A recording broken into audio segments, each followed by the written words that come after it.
So WhatsApp guys, কেমন আছো সবাই? আশা করি সবাই খুব ভালো আছো। আজকে আমরা একটা অসাধারণ সিনেমা সম্পর্কে জানতে চলেছি, যে সিনেমাটি হয়তো তোমরা অনেকেই দেখেছো, কিন্তু যেহেতু এই সিনেমাটি আজ থেকে 14 বছর আগের, তো হতে পারে নতুন যারা আছো তারা হয়তো এই সিনেমাটি মিস করেছো। তো যাই হোক, সিনেমাটির নাম হচ্ছে cloud with a chance of meatballs. আর এই সিনেমাটি রিলিজ হয়েছিল 2009 সালে এবং সিনেমাটি নির্মাণে ব্যয় হয়েছিল 1000 কোটি টাকা এবং এই সিনেমাটি বক্স অফিসে আয় করেছিল 2500 কোটি টাকা, মানে ব্যাপক হিট হয়েছিল সিনেমাটি। তো যাই হোক, বাড়তি কথা না বলে চলো আমরা সিনেমাটি সম্পর্কে জেনে আসি। তো যাই হোক, সিনেমার শুরুতে আমরা ফ্লিন নামের একটা ছোট বাচ্চাকে দেখতে পাই। আর এই বাচ্চাটা কিন্তু ছোটবেলা থেকে অনেক বিজ্ঞান মনস্ক ছিল, মানে ছোটবেলা থেকে নতুন নতুন জিনিস আবিষ্কারের খুব শখ ছিল। তো যাই হোক, সকল বাচ্চাদের মতো ফ্লিনও জুতার ফিতা বাঁধতে পারতো না এবং সব বাচ্চাদের একই সমস্যা ছিল। তো এই ঝামেলা থেকে মুক্তি পাওয়ার জন্য ও নতুন একটা জিনিস আবিষ্কার করে, যেটা হচ্ছে স্প্রে শুজ, মানে পায়ে ওটা স্প্রে করলে জুতা হয়ে যাবে। তো এরপরও ক্লাসে গিয়ে দেখা যায় অনেক সুন্দর একটা জুতা হয়েছে, কিন্তু তখন ক্লাসের যে প্রতিপক্ষ ছেলেটা রয়েছে ও বলে, আরে বেটা জুতা তো পরলি, কিন্তু জুতা খুলবে কিভাবে? তখন ওর মনে পড়ে, হাই রে, আমি তো জুতা তৈরি করেছি, কিন্তু এটা খুলবে কিভাবে? তো প্রচুর টিটকারি হয় ওর। আর তারপর ফ্লিন করে কি, কাঁদতে কাঁদতে বাড়ি চলে আসে। তোর এই অবস্থা দেখে ওর বাবা বলে, ওর ভবিষ্যতে কি হবে, ওকে দেখে কি করা পসিবল? তো এরকম যখন ওর খুবই মন খারাপ, তখন ওর মা রুমে আসে এবং বলে, দেখো, তোমাদের মতো যারা মেধাবী তাদেরকে মানুষ প্রথমে পাগলই বলে, এটা নতুন কিছু নয়। আইনস্টাইনকেও পাগল বলতো, যত বিজ্ঞানী ছিল সবাইকেই পাগল বলতো, কিন্তু তারা কেউ থেমে যায়নি, তারা কাজ করে গিয়েছে এবং এক সময় দেখিয়ে দিয়েছে যে তারা সবার চেয়ে আলাদা এবং সবার চেয়ে সেরা। আর এই কথা বলে ফ্লিনের মা করে কি, ফ্লিনকে একটা বিজ্ঞানীদের কোট গিফট করে, সাদা কোট। তো ফ্লিন এটা পেয়ে অনেক খুশি হয় এবং সেটি তখনই পরে ফেলে। আর তখন ওর মা বলে, দেখো, আমার বিশ্বাস তুমি একদিন অবশ্যই বড় একটা কিছু করবে, আর পৃথিবীতে তোমার মতো ছেলেদেরই দরকার। তো ফ্লিন আরো বেশি এক্সাইটেড হয়ে যায়, এর সাথে মোটিভেটেড হয় আর মাকে জড়িয়ে ধরে। আর এরপর থেকে আমরা দেখি ফ্লিন নতুন নতুন জিনিস আবিষ্কার করতে শুরু করে, মানে বয়সের সাথে সাথে অনেক জিনিস বানায়, যেমন রবট টিভি, ফ্লাইং কার, মানকি থট, রেড বার্ড মানে হচ্ছে অর্ধেক ইঁদুর অর্ধেক পাখি। তো যাই হোক, ও যে আবিষ্কারগুলো করে সবগুলোই ফেল হয়, সবগুলোই উল্টো আরো সমস্যা করে। যেমন ওই ইঁদুর পাখি যখন আবিষ্কার করে, সেটা আরো শহরের মানুষকে অনেক জ্বালায়। তো সবকিছু মিলে ওকে খুব খিস্তি করা হয়, আর ইতিমধ্যে ওর মাও মারা যায়। তো যাই হোক, এভাবেই ফ্লিন বড় হয়ে যায়। আর তারপর তার শহর দেখানো হয়, যে শহরটার নাম হচ্ছে সোয়ালো ফলস। তো ওর খুব স্বপ্ন ছিল যে এই শহরের একদিন নাম রোশন করবে। আর এই শহরটা ছিল হচ্ছে সাগরের সাথে, আর ওদের শহরটা যেহেতু সমুদ্রের পাশে, তো এখানে সার্ডিন নামে যে মাছ ছিল, যেটাকে তুমি সামুদ্রিক চালা মাছ বলতে পারো আর কি, সেই মাছের জন্য খুবই ফেমাস ছিল, যে কারণে এই শহরের জনগণের শুধুমাত্র মাছের উপরে নির্ভর করতে হতো। আর যেহেতু শহরটা অনেক দূরে ছিল, যার জন্য এখানে অন্য কোনো খাদ্য আসতেও না। তো জনগণের পুরোপুরি এই মাছের উপরে নির্ভর করতে হয়, যার জন্য পচা বিষাদ হওয়া সত্ত্বেও তাদের এই মাছগুলো খেতে হতো এবং তাদের জীবন বিষাদময় হয়ে গিয়েছিল। তো মানুষের এই দুরবস্থা দেখে আমাদের বিজ্ঞানী ফ্লিন ভাবে একটা কিছু তো আবিষ্কার করতেই হবে। তো সে করে কি, এমন একটা মেশিনের উপর কাজ করা শুরু করে, যে মেশিনটা পানি এবং বাতাস থেকে যে কোনো খাদ্য তৈরি করতে পারবে। মানে এখানে লজিকটা দেখানো হয়েছে যে খাদ্যগুলো তৈরি করতে যেসব উপাদানের প্রয়োজন, এগুলো সবকিছু জলবায়ুতেই পাওয়া যায়। তো সেগুলোর একটা রাইট কম্বিনেশন করলে যে কোনো খাদ্য বানানো পসিবল এই মেশিনের সাহায্যে। তো এরপর সে যখন ওই মেশিনটা বানানোর পরে এক্সপেরিমেন্ট করতে যায়, আমরা দেখি অনেক বেশি লোডের প্রয়োজন হয়, মানে বিদ্যুতের, এবং সেই এক্সপেরিমেন্টও ফেল হয়ে যায়। কিন্তু বাড়ির বিদ্যুতের তো 12টা বেজে গিয়েছে। তখন ওর বাবার টিম আছে ওর কাছে এবং বলে, এসবের পেছনে সময় নষ্ট না করে আমার সাথে দোকানে তোমার কাজ করা উচিত। তো পরের দিন আমরা দেখি ফিল্ম তার বাবার দোকানে গিয়ে তার কাজে সাহায্য করছে। আর তখন একটা সে নিউজ দেখে যে এই শহরের যে মেয়র, সে একটা থিম পার্কের উদ্বোধন করবে। আর তখনই সেখানে ওই ছোটবেলায় যে ছেলেটা ছিল ব্লেন্ট, ওকে জ্বালাতো, সে আসে দুটো মেয়ে নিয়ে এবং বলে, আরে তুমি এগুলো কি করছো? ছোটবেলাতেও যা ছিল এখনো তাই রয়েছো।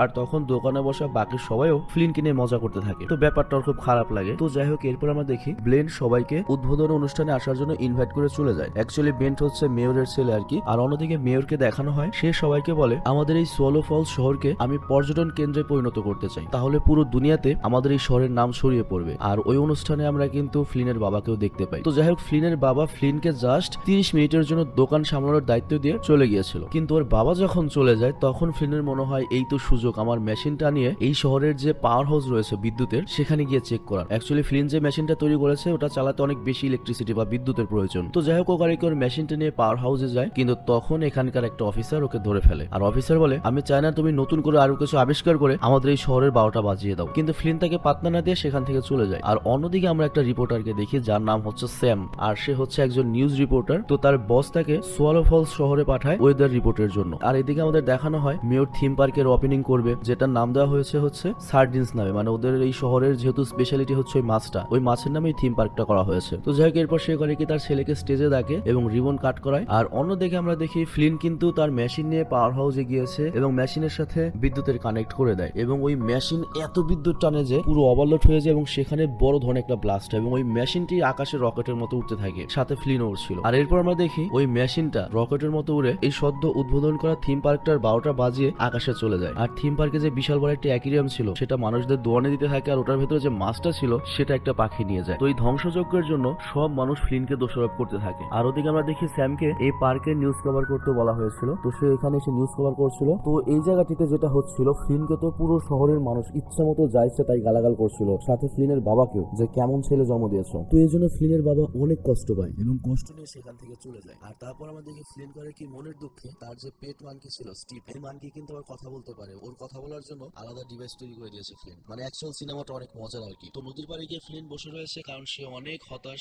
আর তখন আমরা সেখানে ওই নিউজ রিপোর্টার সেমকেও দেখতে পাই। সেও এখানে মন খারাপ করে এসেছে কারণ তার কাছে ভালো চলছিল না। তো সে যখন হতাশ হয়ে বসে পড়ে, আমরা দেখি যে স্যামের দুই পাও ফ্লিনের দুই চোখে ঢুকে পড়ে। তো যাই হোক, এরপর স্যাম ক্ষমা চায় এবং প্রথম দেখাতেই আমাদের ফ্লিন তো স্যামের প্রেমে পড়ে যায়। আর তারপর যখন ওই বানর কথা বলে তখন তো স্যাম পুরো অবাক হয়ে যায় যে কিভাবে পসিবল। তো যখন জানতে পারে যে ফ্লিনই এই বিজ্ঞানী, তখন ফ্লিনের খুব প্রশংসা করে। আর তখন আকাশের অবস্থা খারাপ হয়ে যায় এবং হঠাৎ করে দেখা যায় বার্গারের বৃষ্টি হতে শুরু করেছে। এটা দেখে ফ্লিন তো খুব খুশি হয় কারণ ফাইনালি কোনো একটা তার ইনোভেশন মানে আবিষ্কার সাকসেসফুল হয়েছে। তো এরপর স্যাম সেটা নিউজ কভারেজ করে যে সোয়ালো ফলসে ইতিহাসে প্রথমবারের মতো খাদ্যের বৃষ্টি হচ্ছে। তো যাই হোক, সোয়ালো ফলসের মানুষরা তো খুবই খুশি এই খাবারগুলো পেয়ে, কারণ এতদিন তো টিনের মাছ খেয়ে অভ্যস্ত ছিল। তো এই জন্য সবাই এখন ফ্লিনকে মানা শুরু করে এবং ফ্লিনের কাছে এসে আবারও আরেকটা খাদ্যের বৃষ্টির জন্য ডিমান্ড করে। কিন্তু ফ্লিনের বাবা না করে দেয় যে সেটা একটা অ্যাক্সিডেন্ট ছিল, এটা কোনো ন্যাচারাল কিছু ছিল না, ও আর পারবে না। কিন্তু তারপর আমরা দেখি ফ্লিন নিয়ে গিয়েছে হচ্ছে স্যামকে, মানে স্যামের সামনে একটু পার্ট দেখানোর জন্য বাবাকে রিকোয়েস্ট করে আমাকে লাস্ট একটা সুযোগ দাও, আমি একটু দেখি, আমি যদি গন্ডগোল ছাড়াই কিছু করতে পারি তাহলে করি না কেন। তখন ওর বাবা বলে ঠিক আছে, যদি গন্ডগোল ছাড়া কিছু করতে পারো তাহলে সুযোগ দিচ্ছি। তো ফ্লিন বলে আপনি চিন্তা করবেন না, আমি সব সামলে নেব, এবার আর কোনোভাবেই কোনো গন্ডগোল হবে না। তো যাই হোক, ওর বাবা তখন ওকে আরেকটা সুযোগ দেয়। আর তখন ফ্লিন করে কি নতুন নায়িকা মানে স্যামকে নিয়ে ল্যাবে যায়, সাথে ছিল হচ্ছে বানর আর ক্যামেরাম্যান। তো লিফট তো এখানে অনেক ছোট, চাপে নায়িকার গাল একেবারে ফুলে যায়। মানে ছোটবেলায় যখন দেখেছি এই দৃশ্যটা দেখে নায়িকাকে অনেক কিউট লাগছিল আর কি। মানে ছোটবেলা থেকে আমার যে অ্যানিমেশনের যে নায়িকাগুলো থাকতো খুব ভালো লাগতো ওদের। আমি তো ছোটবেলায় আলাদিনের যে নায়িকা ছিল ওর তো হিউজ ফ্যান ছিলাম। তো যাই হোক, সেটা বড় কথা নয়, সবচেয়ে বড় কথা হচ্ছে আমরা দেখি ফ্লিন ওই মেশিনটা সবাইকে দেখায় যেটা থেকে চিজার বার্গারের বৃষ্টি হচ্ছে এবং সব ডিটেলস বলে যে এই মেশিনটাকে এমন ভাবে তৈরি করা হয়েছে, এটা মেঘ এবং বাতাস থেকে পানি এবং প্রয়োজনীয় উপাদান নিয়ে সেটা দিয়ে যে কোনো শেপের যে কোনো খাদ্য তৈরি করতে পারে। আর তারপর নায়িকাকে জিজ্ঞেস করে তুমি ব্রেকফাস্ট কি করতে চাও, কাল সকালে কি খাবে। আর স্যাম তখন বলে আমি চিজ অমলেট আর টোস্ট খাবো। তারপরের দিন সকালে আমরা দেখি চিজ অমলেট আর টোস্টের বৃষ্টি হচ্ছে। তো শহরের সবাই খাদ্যের বৃষ্টি খুব এনজয় করছে আর স্যামও নিউজ কভার করছিল। আর ফ্লিনও রাস্তায় লোকজনদের দেখে অনেক খুশি হয়। আর তখন ফ্লিনের কাছে মেয়র আসে এবং ওকে বলে তুমি প্রতিদিনই খাবারের টাইমে 3 বার এভাবে বৃষ্টি তৈরি করবে যাতে আমরা ফ্রিতে খাবার পাই। আবার ওদিকে সাংবাদিক স্যাম রয়েছে, ও তো ফ্রিতে আমাদের নিউজ কভারেজ করবে, যার ফলে কিছুদিনের মধ্যেই আমাদের এই শহর পুরো পৃথিবীতে ফেমাস হয়ে যাবে এবং অনেক অনেক পর্যটন আসবে। আর আমি তো ভেবেছি আমাদের শহরের নাম বদলে জেওয়ার্স লু করবো। তো যাই হোক, সেই হিসেবে স্যাম নিউজ করতে থাকে। আর স্যাম যে হতাশ ছিল রিপোর্টার হিসেবে সে উন্নতি করতে পারছে না, কিন্তু এখন তার অনেক ডিমান্ড বেড়ে যায়, মানে সে অনেক ফেমাস হয়ে যায়। আর এরপর আমরা দেখি ফ্লিন আরেকটা জিনিস আবিষ্কার করে আর সেটার নাম দেয় হচ্ছে ক্লিনার। আর এই ক্লিনারের কাজ হচ্ছে যে খাবারগুলো পড়ে থাকবে এই খাবারগুলো অটোমেটিক্যালি শহর থেকে পরিষ্কার করে দূরে ছুড়ে ফেলা। তো যাই হোক, ফ্লিন যেহেতু সবার পছন্দের খাবার ইচ্ছা মতো বৃষ্টির মাধ্যমে পূরণ করতে পারতো বা দিতে পারতো, শহরের সবাই তাকে ভালোবাসতে থাকে। মানে এটা বাংলাদেশেও পসিবল, যাকে খাওয়াবে সে তো ভালোবাসবেই। তো খুব দ্রুত ফ্লিন ফেমাস হয়ে যায়। কিন্তু এর ফলে যেটা হয়, ফ্লিনের বাবার যে হোটেলটা ছিল সার্ডিনের মানে মাছের, সেটা বন্ধ হয়ে যায়। কিন্তু এ নিয়ে ওর বাবা ফ্লিনকে কিছুই বলে না। তো একদিন ফ্লিন করে কি তার বাবার শপে এসে তার বাবাকে তার সাথে ল্যাবে যেতে বলে। মানে সে তার বাবাকে কিছু দেখাতে চাচ্ছিল যে বায়ুমণ্ডলের পানি থেকে কিভাবে ওই মেশিনটা খাবার তৈরি করে। কিন্তু টিমের বাবার চোখে আমরা স্পষ্ট কষ্ট দেখতে পাই এবং বলে নো থ্যাঙ্কস, আমার এটার প্রতি কোনো ইন্টারেস্ট নেই। আর টেকনোলজি দিয়ে তৈরি নকল খাবার মানুষের জন্য কতটা ভালো হবে সেটাও আমি জানি না, আমি তো খাবোই না। ফ্লিন বলে ঠিক আছে ড্যাড, তোমার যেমন মর্জি। আর এটা বলে সে সেখান থেকে চলে যেতে থাকে। কিন্তু তখন ফ্লিনের বাবা বলে তুমি যদি চাও তাহলে আমার সাথে থেকে এই দোকানে সহযোগিতা করতে পারো। কিন্তু আমরা দেখি দোকানে কোনো মানুষই নেই। তো ফ্লিন তখন বলে না বাবা, আমি পারবো না, আমি এখন মেয়রের সাথে কাজ করি। মানে ফ্লিন এখন বড় মাপের একটা লোক হয়ে গিয়েছে। তো যাই হোক, ফ্লিন আরো বলে সামনের সপ্তাহে আমাদের শহরের রিওপেনিং হতে চলেছে, শহরের নাম চেঞ্জ হবে এবং শহরকে নতুন করে সাজানো হবে আর আমাকে দিয়ে ওটা ওপেনিং করানো হবে। তো আমি অনেক ব্যস্ত। তো এই কথা বলে ফ্লিন চলে যায় আর ফ্লিনের বাবা অনেক কষ্ট পায়। আর ওই রাতে আমরা দেখি ফ্লিনের কাছে সেই পুলিশ অফিসার আসে। যদি এই পুলিশ অফিসারের সাথে কিন্তু ফ্লিনের অনেক ঝামেলা ছিল। তো সে এসে ফ্লিনের কাছে একটা রিকোয়েস্ট করে যে কালকে আমার ছেলের বার্থডে, ওর জন্য স্পেশাল কিছু করে দাও। কিন্তু ফ্লিন রাজি হয় না। কিন্তু যখন অফিসার বলে দেখো একটা বাচ্চা তার বাবার কাছে কতখানি স্পেশাল বা কতখানি ভালোবাসে এটা তুমি চিন্তাও করতে পারবে না, এবং একজন বাবা সবসময় তার সন্তানকে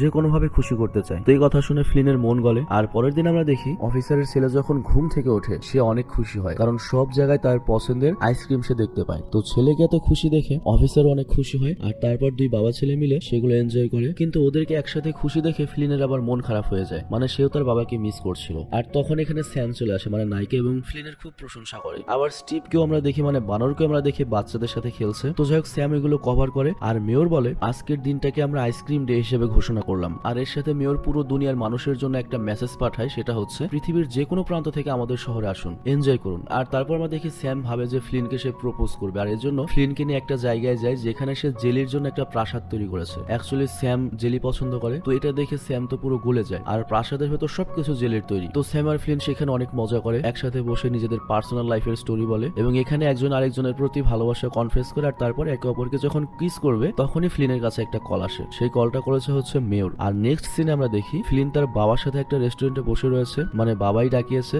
তো ফ্লিন তার বাবাকে বলে, আপনি বুঝতে পারছেন না ব্যাপারটা কতখানি সিরিয়াস, এই শহরের গ্র্যান্ড ওপেনিংটা আমাকে দিয়ে করানো হবে, কিন্তু টিম বলে অনেক হয়েছে, এখন বন্ধ করো। কিন্তু ফ্লিন তার কোনো কথা শুনে না, ফলে ফ্লিনের বাবা রেগে সেখান থেকে উঠে যায়। অ্যাকচুয়ালি ফ্লিনের বাবা ফ্লিনকে বোঝাতে যাচ্ছিল যে সব জিনিসের একটা সাইড ইফেক্ট থাকতে পারে, মানে ফ্লিন যেটা তৈরি করেছে সেটার কোনো ক্ষতিকর দিকও আসতে পারে, আর সেই দায়ভার তো ফ্লিনের উপরে আসবে। এখন যেমন ফ্লিনের ভালো কাজ নিয়ে সবাই মাতামাতি করছে, খারাপ হলে তো উল্টো ফ্লিনকে সবাই দোষারোপ করবে। তো ওর বাবা চলে যাওয়ার পরে খুব একটা বেশি সময়ও লাগে না এই কথার প্রমাণ হতে। আমরা দেখি খাবারের সাইজটা আস্তে আস্তে বড় হয়ে যাচ্ছে, মানে বড় বড় খাবারের বৃষ্টি হচ্ছে। আর তখন এখানে মেয়র আসে এবং আমরা দেখি মেয়র এই কয়েকদিনে খেতে খেতে ফুলে গিয়েছে, গাড়িতে চলতে হচ্ছে। তো ফ্লিন বলে, মেয়র সাহেব মেশিনে প্রবলেম হয়েছে, এত বড় সাইজের খাবারের প্রোগ্রাম তো আমি করিনি। কিন্তু মেয়র বলে, না না, খাবারের সাইজ বড়ই ভালো। তো ফ্লিন তখন মেনে নেয় যে না ঠিক আছে। তো যাই হোক, পরের দিন হচ্ছে সিটির গ্র্যান্ড ওপেনিং অনুষ্ঠান শুরু হয়, বিভিন্ন জায়গা থেকে লোক এসেছে। তো স্যাম তখন ফ্লিনের কাছে এসে ওকে কিছু বলতে চায়, কিন্তু ফ্লিন তার কথা না শুনেই সিটি ওপেন করার রিবন কেটে ফেলে। আর তখনই সেখানে মিট বলস আর নুডলস এর সাইক্লোন শুরু হয়, মানে ওই মেশিনটার সাইড এফেক্ট হওয়া শুরু হয়েছে এবং আমরা দেখি চারদিকে হইচই পড়ে যায়। আর স্যাম কিন্তু ওই নিউজটা কভার করছিল।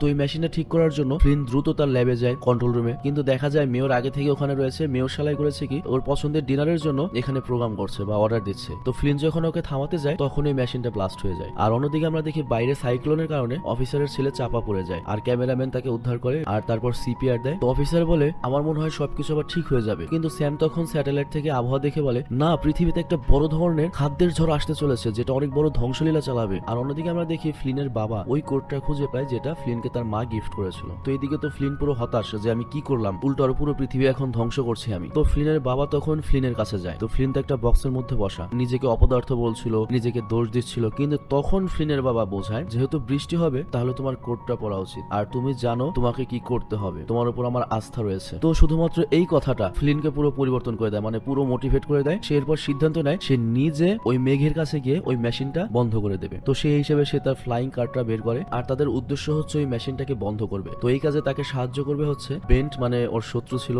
স্যাম আর স্টিভ। আর অন্যদিকে শহরে কিন্তু ফুড স্টর্ম চলছেই, কিন্তু ফ্লিনও রাস্তায় অনেক সমস্যা ফেস করে, কারণ এই মেশিনটা পুরো লাইভ হয়ে গিয়েছে, মানে জীবন্ত হয়ে গিয়েছে। এবং এই মেশিন যে খাদ্যগুলো তৈরি করছে সেগুলো অনেকটা জীবন্ত হয়ে গিয়েছে, এবং এই মেশিনে খাদ্য জমতে জমতে আকাশে পুরো একটা পাহাড় হয়ে গিয়েছে। তো এরপর যখন ওরা ওই খাদ্যের পাহাড়ে ঢোকে তখন দেখা যায় তারা বার্গার, হট ডগ এবং পিৎজার মুখোমুখি হয়। কিন্তু ওদের সাথে ফাইট করে কোন রকমে ফ্লিন মেশিনের কাছে চলে আসে। তো মেশিনের কাছে যখন আসে তখন সে দেখতে পায় যেটা দিয়ে মেশিনটা ডিস্ট্রয় করবে সেটা তার কাছে নেই। আর তখন তার মনে পড়ে তার পকেটে না একটা জুতার স্প্রে রয়েছে, যে জুতাটা আজ পর্যন্ত সে খুলতে পারেনি, এত শক্তিশালী গ্লু। তো এরপর করে কি ওই স্প্রেটা মেরে দেয়, যার ফলে মেশিনের যে পাসা, মানে যেখান দিয়ে মেশিনের খাদ্য বের হবে, সেটা আটকে যায় এবং মেশিন আবল তাবল কাজ শুরু করে। তার মানে খুব শীঘ্র এটা ব্লাস্ট হবে। তো ওরা করে কি তাড়াতাড়ি সেখান থেকে পালাতে লাগে এবং ব্লাস্ট হয়ে যায়। তো এখানে দেখা যায় ফ্লিন ছাড়া বাকি সবাই গাড়ি নিয়ে কিন্তু চলে আসতে পেরেছে। তো ওরা যখন নিচে আসে তখন ফ্লিনের বাবা জিজ্ঞেস করে স্যামকে, ফ্লিন কোথায়? তখন স্যাম মাথা নিচু করে সরি বলে, আর ফ্লিনের জন্য সেখানকার সবার মন খারাপ হয়ে যায়। কিন্তু তখনই আমরা দেখি ফ্লিনকে বাঁচিয়ে উড়িয়ে নিয়ে আসছে হচ্ছে সেই ইঁদুর পাখিগুলো, আর এটা কিন্তু ফ্লিনে আবিষ্কার করেছিল। তো যাই হোক, ফ্লিনকে দেখে সবাই অনেক খুশি হয়। আর আমরা দেখি ফ্লিনের বাবা ফ্লিনকে জড়িয়ে ধরে, আর তারপর ফ্লিন আর স্যাম একে অপরকে কিস করে। আর সিনেমা শেষে আমাদের দেখানো হয় ওই ঝড়ে মেয়র পুরো উড়ে গিয়েছে, সে সাগরের মাঝখানে সাঁতার কাটছে। তো মেয়র বলে, বড় খাদ্য এটা আসলে ভালো আইডিয়া ছিল না, আমারই ভুল হয়ে গিয়েছে। আর এখানেই সিনেমাটি শেষ হয়ে যায়। তো যাই হোক, সিনেমাটি আমি শর্টকাটে এক্সপ্লেন করলাম। এক্সপ্লেন দেখে হয়তো অত মজা পাওনি, কিন্তু অ্যাকচুয়াল সিনেমাটা খুবই মজার। আমি এটার হিন্দি ভার্সনের ডাউনলোড লিঙ্ক দিয়ে দিচ্ছি, ডাউনলোড করে অবশ্যই দেখো, সেই মজা পাবে। আর এটার পার্ট 2 রয়েছে, খুব শীঘ্রই এটার পার্ট 2 নিয়ে আসবে।